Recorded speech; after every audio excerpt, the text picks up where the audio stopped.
Assalamu Walaikum. Hello friends, how are you? Welcome back to my another video. In this video, I am going to show you how to align multiple pages in Adobe InDesign. Let's get started. At first, you have to open your InDesign software. Now we can see we already open our document and here multiple pages fulfill the text. You want to align the multiple page. Now I am select the first page and go to the alignment option.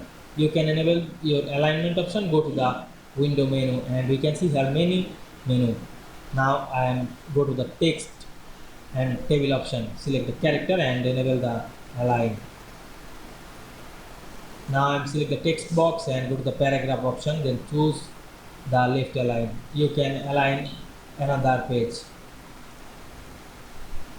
Now we can see we align multiple pages very easily. You can align center to your page.